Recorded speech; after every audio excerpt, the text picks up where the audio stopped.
Hafidhal Mahmud Al-Ustadz Miftahul Surur LC, Bapak Ibu jamaah sekalian yang semoga senantiasa dimuliakan Allah Subhanahu wa taala. Amin ya rabbal alamin. Salah satu agenda kita di bulan Ramadan ini adalah banyak berinteraksi dengan Al-Qur'an. Dan ini menjadi salah satu barometer, menjadi timbangan sejauh mana iman kita ketika di bulan Ramadan ini kita berinteraksi dengan Al-Quran. Karena dengan tegas pada bagian awal surah Al-Anfal, tepatnya di ayat 2, Allah Subhanahu wa taala tegaskan, innamal mu'minuna alladzina idza dzukirallahu wajilat qulubuhum wa idza tuliyat 'alaihim ayatuhu zadatuhum imanan wa 'ala rabbihim yatawakkalun. Innama ini adatul hasyr. Jadi membatasi. Dalam kaidah bahasa Arab, jadi ada kalimat-kalimat yang dimana ketika diawali dengan adatul hasyr, ini benar-benar membatasi spesialisasi. Jadi Allah tegaskan hanya saja kalau mereka benar-benar beriman, imannya ada dalam dirinya. Lantas bagaimana buktinya?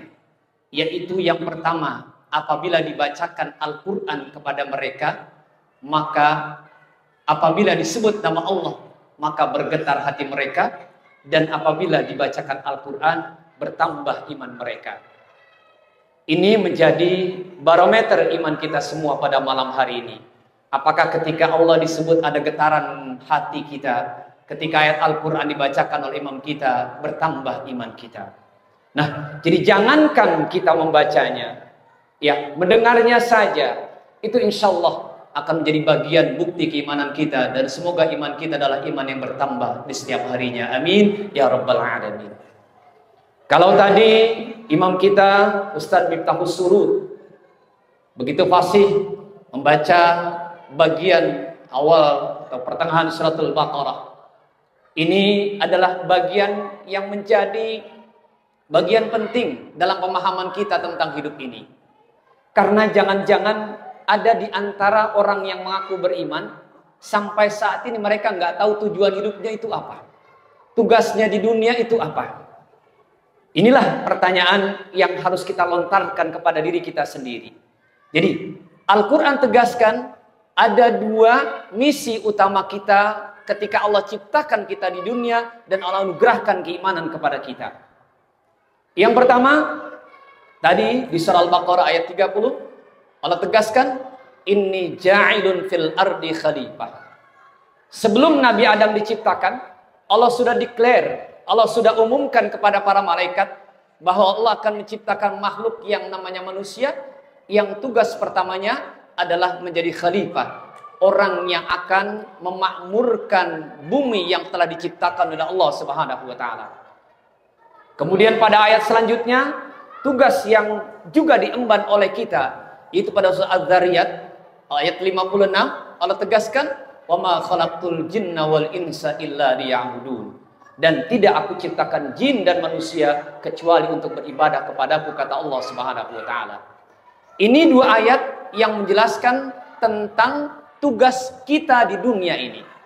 Akan kita pahami dalam waktu yang singkat ini, bagaimana kita benar-benar bisa menjalani tugas ini dengan sebaik-baiknya, hingga kemudian kita orang-orang yang sukses dalam kehidupan dunia, dan tentunya sukses dalam kehidupan akhirat. Yang pertama, Allah tegaskan bahwa Allah menciptakan manusia pertama, Nabi Adam, yang kemudian Allah tempatkan di surga. Surga yang semuanya telah tersedia. Ada 3 kebutuhan dasar manusia. Ketika manusia bisa mencukupi 3 kebutuhan dasarnya ini, maka manusia itu akan hidup tenang. Yang pertama adalah tercukupinya kebutuhan pangan atau makanan. Yang kedua adalah tercukupinya kebutuhan sandang atau pakaian. Makanan di surga lengkap. Kemudian Allah tutup aurat Nabi Adam dan juga Hawa. Dan yang ketiga, orang yang di surga itu jauh dari terik panas sinar matahari. Ini 3 kebutuhan dasar yang ada pada diri kita.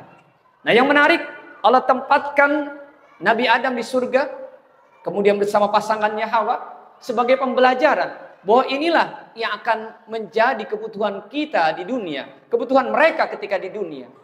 Maka kemudian ketika Nabi Adam kemudian dipindahkan, saya menggunakan bahasa dipindahkan, karena kalau diusir seolah-olah ini bukan skenario Allah. Karena memang bumi sudah diciptakan, yang akan menempati, tadi sebelum Allah katakan, sebelum Nabi Adam diciptakan, yang akan menempati adalah makhluk yang namanya manusia, yaitu Nabi Adam dan anak cucunya. Nah kemudian, ketika sudah berada di dunia, maka ini bagian penting yang harus dipenuhi oleh manusia. Yang pertama, tadi, kebutuhan pangan. Yang kedua, kebutuhan sandang. Dan yang ketiga, kebutuhan papan. Lantas bagaimana kita punya kemauan untuk mencari hal tersebut? Allah tegaskan lagi pada ayat yang lain, zuyyina linnasi hubbus syahawat ila akhiril ayat. Bahwa dalam diri kita itu ada syahwat, ada dorongan, ada keinginan. Untuk apa? Yang pertama, keinginan terhadap lawan jenis atau wanita. Kemudian keinginan yang kedua, keinginan untuk apa? Keinginan yaitu untuk memiliki emas, perak, dan yang lainnya, memiliki harta. Bahkan kemudian keinginan untuk memiliki keturunan, cinta kepada anak.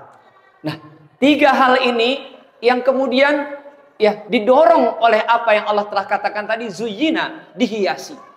Cuma sekarang pertanyaannya, siapa yang mendorong kita agar kita memenuhi kebutuhan kita? Yang pertama, kebutuhan pangan, kebutuhan sandang, dan kebutuhan papan.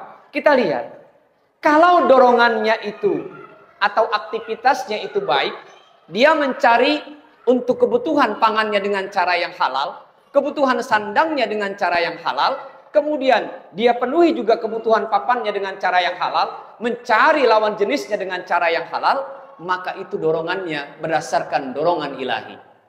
Tapi sebaliknya, ketika orang-orang yang curang, culas, dan yang lainnya, korupsi dan yang lainnya, maka dorongan itu bukan dorongan ilahi, tapi dorongan syahwat yang berkolaborasi dengan setan, waliya'udzubillah. Nah inilah ya yang harus kita tegaskan. Kita boleh mencari harta karena memang itu dorongan kehidupan manusia, tapi ingat, itu harus sesuai dengan bimbingan ilahi. Kita boleh mencintai istri dan anak-anak kita, tapi ingat, itu bukan hal yang harus kita utamakan segala-galanya. Kecintaan kita terhadap Allah dan Rasulnya melebihi kecintaan kita terhadap istri dan anak-anak kita. Dan yang ketiga, ketika kita menghidupi kebutuhan kita dengan yang lainnya, kebutuhan harta, maka kita pun harus berpegang kepada ajaran-ajaran agama. Ini yang pertama. Yang kedua kemudian, apa tugas kita? Wa ma khalaqtul jinna wal insa illa liya'budun. Yaitu untuk mengabdi, menyembah kepada Allah Subhanahu wa taala. Dalam tanda kutip, beribadah. Ketika Ramadan tiba, kita semua selalu berkata, mari sama-sama kita tingkatkan ibadah kita. Yang harus kita benahi sekarang adalah yaitu pemahaman tentang ibadah. Karena belakangan ini banyak sekali orang yang mempersempit makna ibadah. Ibadah itu hanya dimaknai adalah sholat, haji, zakat, puasa, membaca Quran. Ibadah terbatas pada ibadah-ibadah yang seolah-olah ini ibadah-ibadah yang langsung berhubungan dengan Allah, yang lain tidak ibadah. Ini pemahaman yang keliru. Oleh karena itu, kita benahi ini. Jadi ibadah adalah yaitu sesuatu yang kita lakukan, yang dimana ketika kita melakukannya, ini pun harus kita dasari dengan apa yang ada dalam hati kita. Oleh karena itu menjadi bagian penting. Andaikan sholat kita yang baru saja kita lakukan, sholat Isya 4 rakaat, sholat tarawih 8 rakaat. Kalau itu tidak dengan hati kita, hanya dengan gerakan badan kita saja, ruku kita menjadi kosong tanpa ada kehadiran Allah, sujud kita menjadi kosong tanpa ada kehadiran Allah. Jadi yang namanya ibadah adalah menghadirkan Allah di hati kita. Oleh karena itu setiap pekerjaan apapun ketika kita hadirkan Allah, maka dia menjadi ibadah yang tidak ternilai. Ketika bapak-bapak bertugas jauh dari keluarga, ingat ini adalah sebuah pengabdian. Ini adalah sebagai bagian bentuk ibadah kepada Allah Subhanahu wa taala. Kenapa? Karena ini adalah kewajiban. Kewajiban mencari nafkah, kewajiban menjaga yang tadi di awal saya katakan memakmurkan dunia ini, maka ini pun menjadi ibadah. Oleh karena itu, ibadah ini sangat luas. Apapun sekali lagi yang kita lakukan, ketika ada di dalam hati kita Allah Subhanahu wa taala, maka dia bisa menjadi ibadah. Nabi pernah bersabda bahwa ketika seseorang mendatangi istrinya, maka itu pun ibadah. Maka sahabat bertanya, apa iya orang mendatangi istrinya dalam arti kata berhubungan badan dengan istrinya, apakah itu ibadah? Maka Nabi tegas mengatakan, kalau dia lakukan dengan yang lain yang bukan mahramnya atau yang bukan istrinya adalah sesuatu yang dilarang. Sementara kepada istrinya adalah sesuatu yang halal.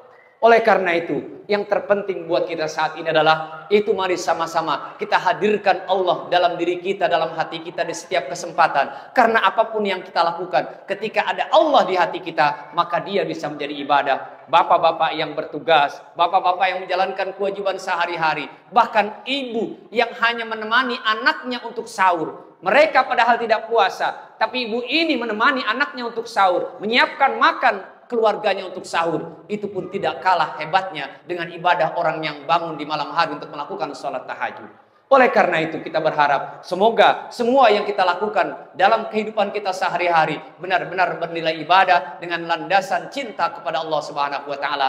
Karena ini modal utama kita. Ada orang yang ibadah, yang ibadahnya diibaratkan hamba sahaya, yaitu yang takut. Dia ibadah karena takut komandan, karena takut atasan. Ini bukan ibadah, tapi ibadah semata-mata karena Allah Subhanahu wa taala. Ini disebut adalah hamba sahaya. Ada orang yang ibadah seperti ibadahnya pedagang. Siapa? Mereka yang senantiasa ingin mendapatkan keuntungan. Tapi ibadah kita pada hari ini, sholat tarawih kita, sholat isya kita, mendengarkan Al-Quran yang dibaca, semata-mata bentuk cinta kita kepada Allah Subhanahu wa taala. Dan inilah kemudian yang menjadi bekas ibadah kepada kita semua. Semoga Allah Subhanahu wa taala senantiasa merahmati kita semua. Amin ya rabbal alamin. Assalamualaikum warahmatullahi wabarakatuh.